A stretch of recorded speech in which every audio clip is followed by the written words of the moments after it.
Hey guys, it's Kay from Asian Boss. Did you know that Singapore has become one of the most desirable places for expats around the world? As of 2024, non-residents make up approximately 30.8% of Singapore's total population.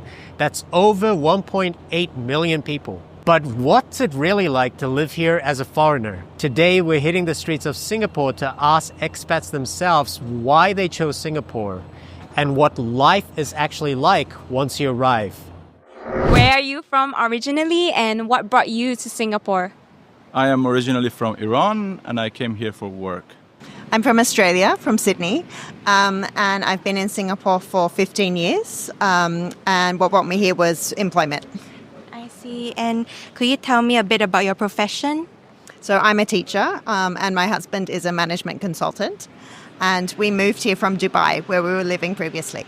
Well, I'm originally from America, specifically Florida. And what do you do here in the Asia Pacific region? Yeah, I'm a hotel guy. So currently, I'm the general manager of a hotel called Artisan Singapore. I'm from the Netherlands. Yeah, so I'm wearing wooden shoes. Oh, that's cool. Yeah. What brought you here? My lovely wife, she got a job over here. Can we ask what your profession or industry is? Yeah, so I'm a director of enterprise sales at a software company. And how would you compare the pay to what you were making here versus back home? So I was living in Dublin before, and there's already a tech hub over there, so I'm working in the software industry. And now pay was quite similar, I would say, yeah. Then what were your expectations before coming here? Well, I visited here 8 times before I actually made the decision, because I was also looking for schools for my children, etc. So I think I had a really good idea. But the thing that I really like the most is about how multicultural it is and how accepting everyone is of everyone's ethnicity as well as religion, etc. And especially for children who are coming from Europe, which is predominantly obviously Caucasian, and then to now they have friends who are from all over the world. So whatever we expected was not the way it was. Yeah. We thought that we may not find, because we being Muslims, we have to take halal food, so we were a bit scared, okay, what will go around? Yeah. But we were lucky enough if we can find halal food anywhere, everywhere. The hawker center culture is very much evident. It's easy for you to adjust. The people are very forthcoming. So that was a good part, very welcoming, very inclusive society. Yeah. Yeah, I mean, I think my idea of Singapore is like very clean, very kind of like flashy, because a lot of what you see, overseas is more like, Marina Bay Sands or something like that. You see that side of Singapore. So, but I didn't have any, when I arrived here, it's kind of what I thought. People are nice. And again, it's just a very easy place to live. Very easy. When you first arrived in Singapore, how were you able to sort out your accommodation? Just to give some tips to people who want to move here. Yeah. So when my first time I moved to Singapore, part of my company relocation, they kind of had an agent to help me look. But even without, I've lived in several different places. So even without an agent, it's quite easy. There's different websites where you can go on and browse. Plenty of agents who are helpful and can help you throughout the process. So it's quite easy, and there's good resources available online that you can look before you even go see in person. Yeah. And speaking of living in Singapore, if you're moving to Singapore and looking for a flexible, stylish place to stay, check out Weave Suites Hillside. With prime location at Mount Sophia near Orchard, it offers 175 brand new fully furnished service apartments, with layouts ranging from open plan to 2-bedroom units, all move-in ready with long stays starting from 1 month and short stays from just 6 nights. You're minutes away from 6 MRT stations and key spots like Dhoby Ghat, Little India, Rocha, and Orchard. In just a 15-minute ride, you can reach Plaza Singapura, District 9, and the CBD. There's no agent fee. Everything such as utilities and Wi-Fi is already included, and it can be booked online in minutes. With over 550 square meters of shared space, you'll have access to a gym, working spaces, kitchen, dining, and entertainment areas. If you're an expat or visitor coming to Singapore and want a modern, flexible living experience, check out the link in the description. Now let's hear from real expats on why they made the move and what they wish they knew before coming to Singapore. But do you have like a specific budget in mind for rent, and did you manage to hit it? When we first came, yes, absolutely. Of course, rent has increased a lot in that time. So we've had to move a few times as well. I think particularly over the pandemic when rental increases were really high, we had to move again. But we've still managed to find places that we're happy in. When you had to start paying for lodging, did you have a specific budget in mind for rent, for example? Well, I did, and of course, like many people, less is better. But the reality is Singapore is a relatively expensive place when it comes to providing accommodation. So what I have learned over the years is Singapore can be quite reasonable as far as cost of living goes once you've taken care of the housing piece. So my wife and I have decided that Singapore's home for us. So we've actually made the step of buying a condominium here. So we're committed to Singapore. Of course, once you get that sorted out, then it becomes a lot easier. What was the biggest culture shock when you first came here? You know, sometimes people call Singapore a bit of Asia light. I don't know if I'm allowed to say that, but it's pretty easy if you're from a Western country. I don't think there's huge culture shock. There's a lot of culture interest. But I think one thing people talk about in Singapore a lot that's exaggerated, but still true to some extent, there are rules here and you do need to obey them. It isn't true that you can't chew gum here. You can chew gum, but there are some other rules that you probably need to pay more attention to than maybe other parts of the world. And what's been the hardest part of adjusting to life in Singapore? I really didn't find it hard to adjust to life here. Everything works, sometimes better than it does in the US and Australia. You can get through sort of bureaucracy pretty easily, setting up your utilities, finding an apartment, finding a helper if that's something you want to do, knowing where to shop. So I don't think, I guess for anybody coming here, there's an adjustment to being maybe farther away from your family and friends. But if you're an expatriate coming here, because there are lots of other expatriates here, people reach out and include you. And of course, depending on where your kids go to school, you meet, or the activities your kids do, you tend to meet, if you come with kids, you tend to meet lots of other families, both Singaporean and expatriate. I think the first thing that I was very shocked about was when I moved into the apartment and there was no oven. And for an English woman, I'm the queen in my kitchen. And suddenly it was just like, where is the oven? So we had to buy, countertop oven. And there was no dishwasher as well. So things that are just fixed in every home in Europe suddenly wasn't here. But then I learned why, which is obviously with the hawker centres, etc. It's so cheap to eat out and so convenient. So I now get it. So I guess the biggest cultural shock, it was a bit difficult to digest that people leaving their valuables just on the table while just walking away, because it's a bit hard to understand, how come they can leave their cell phone or their cards or anything and no one is there to pick it up. So we're a bit astonished. What kind of lifestyle changes have you made since coming here? Yeah, I guess the biggest lifestyle change was, me at back home driving a Mercedes. Now I drive in a bus, or I drive I go in a train. So it was more of a change that, I was not used to that culture of having so much exercise, walking. So that has helped me as well. Now I'm more into cycling, which I had stopped long time back when I was a kid. There are a few little peculiarities that I've noticed here in Singapore.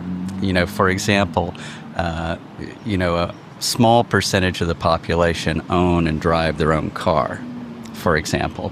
So I think not having a car is one of those adjustments I had to make. Because growing up in a small town in the deep south, car ownership was just automatic. In fact, if you didn't own a car, you were really handicapped. So I think adjusting to mass transit use was one of those things that I had to do. But I'm a believer. My wife and I have gotten by just fine over the last 9 years without having a car, and really don't see any reason why we would ever buy one here. I don't find it very hard, but if relatively speaking, I would say I'm used to like 4-season country, right? And for a while, you're okay. It's just a rainy summer, long summer, but it becomes like eternal summer, right? So you don't experience the basically seasons. And for me, it after like 6 months maybe you start to feel like you're stuck in time. There is no going forward. It's just as is. So yeah, that's I think one of the things that it took me harder time. Also, it's the size of the country. Like I mean, I used to be able to just go outside of the city and do some like I don't know activities, but that is not possible here in Singapore. Yeah. What's one moment or experience in Singapore that really stuck with you? Having a taxi company call to tell me that I left my wallet in the taxi and the driver was on his way back with it. Why has that stuck with you so much? Because in Singapore, it's quite a normal thing for us to do something like that. Sure.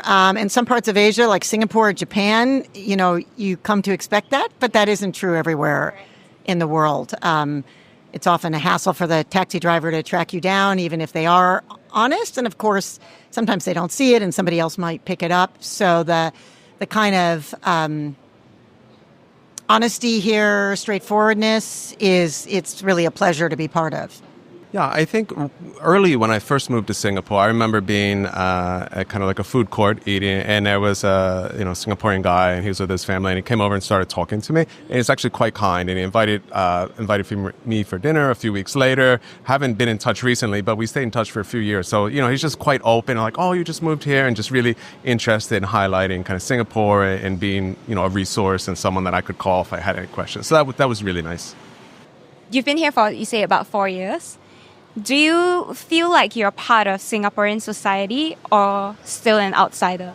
I think in Singapore, it's quite easy to kind of plug in and feel like you're part of the part of society, right? So people are very open. If I go into any restaurant, it can be a really kind of local place, it can be a fancy place. It's always kind of quite welcoming. So I feel like there hasn't been any barriers to feeling like part of society in Singapore. And I think Singapore is cosmopolitan. And by that, I mean it's multiracial. But you also have a relatively high percentage of foreigners living in Singapore. And some of them are in a transient mode, and then others are here permanently. So I think I feel a part of Singapore, which is great. Of course, it'll never be the same as if I were born and raised here. But I think there's a lot of things going on to make people feel welcome in Singapore.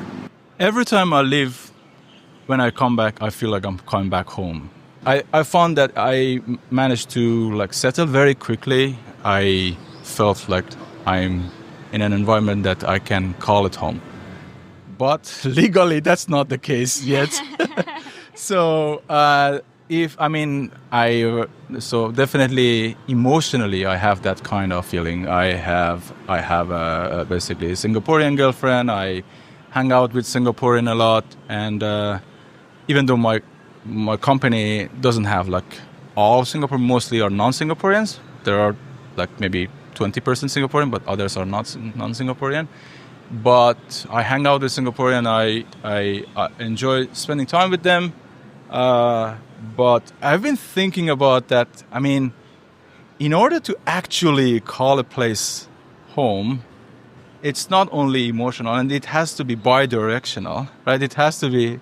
That means you need to be accepted as a normal citizen, right? And that means that basically I'm talking about the legal thing, which is being a citizen here.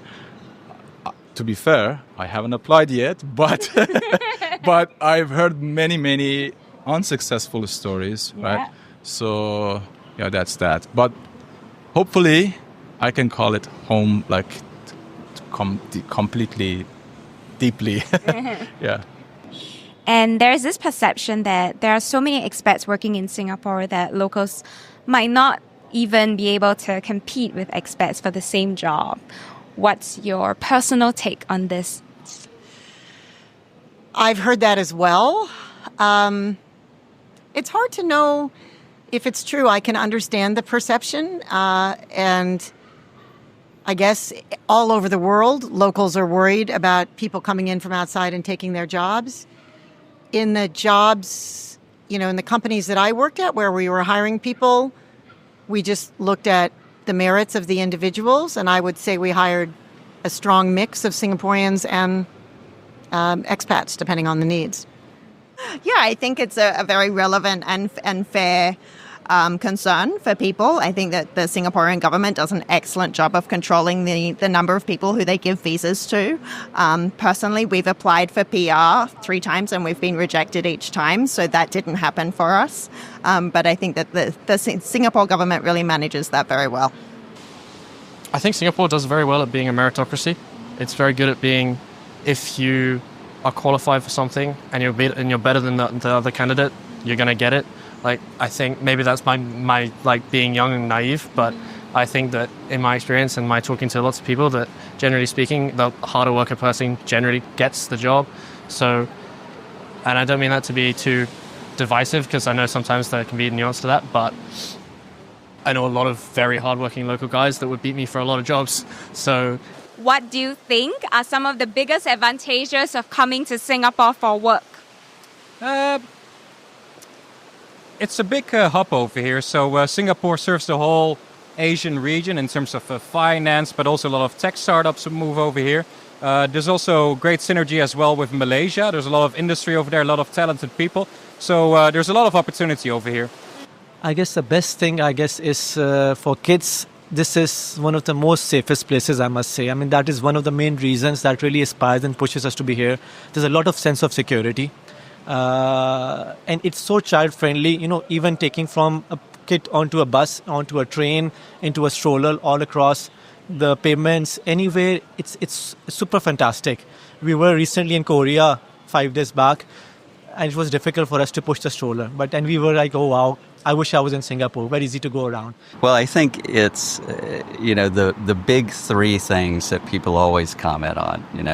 It's safe, it's clean, and there's a rule of law here, right? So you feel that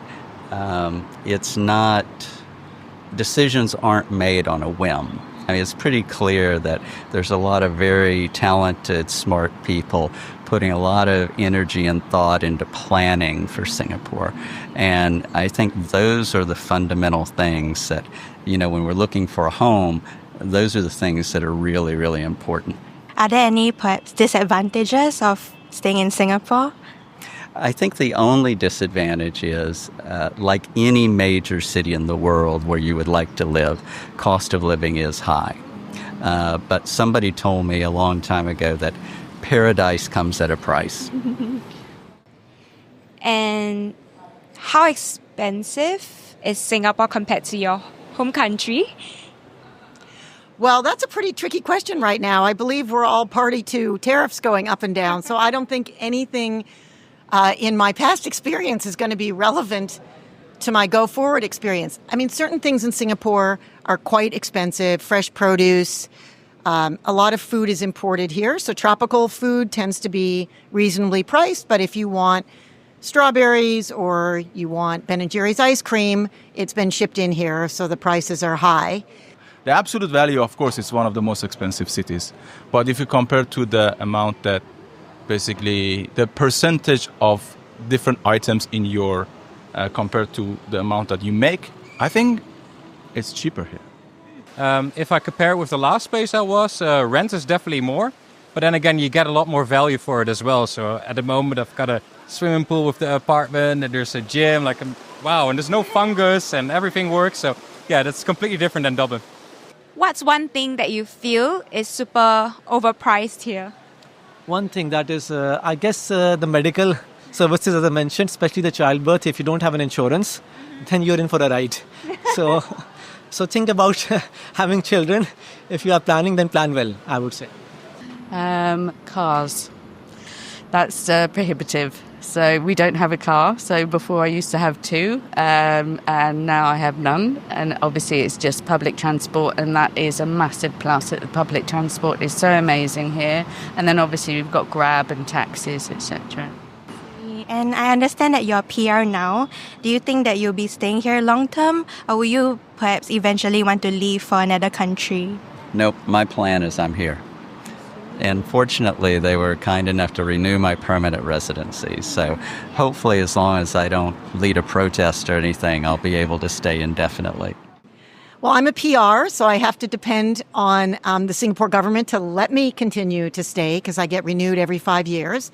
But as long as I get renewed, I will continue to stay. I love being here. And I think, 22 years is pretty long. It's the longest I've lived in any single city in my life. And then do you see yourself staying here long term or eventually leaving? I think, the reality is that work permits are only given to people until age 68, and then at that stage we would have to leave. So, because we weren't able to get PR.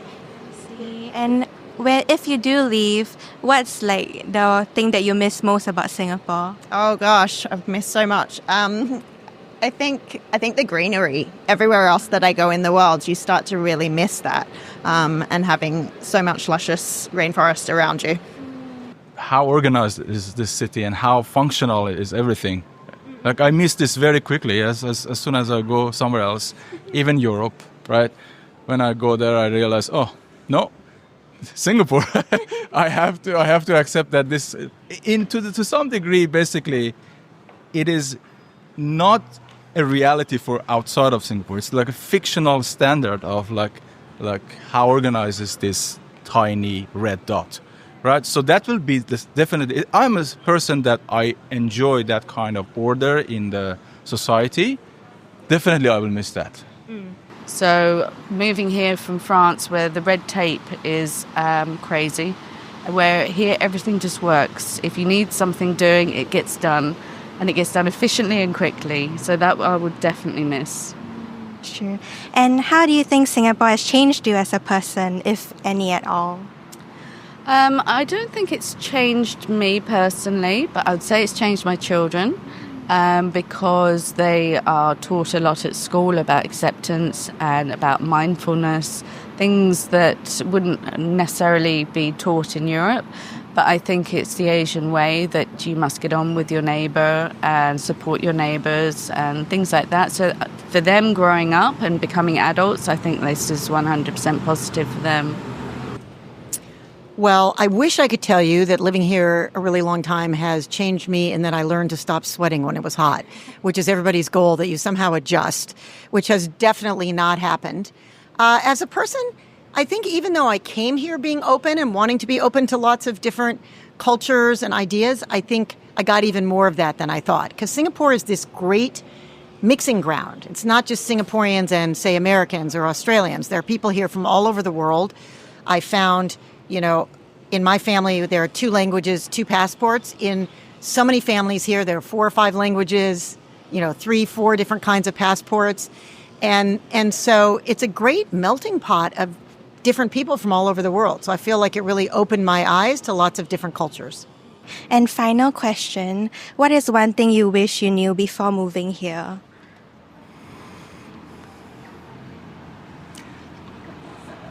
How to speak a dialect. Yeah, I do speak a little Putonghua, which has been a great assistance because remember, I'm in the hotel business and many of our guests do come from China. But the ability to actually have even a simple conversation with especially the older Singaporean residents, either in a Chinese dialect or Bahasa Melayu, would have been a real bonus.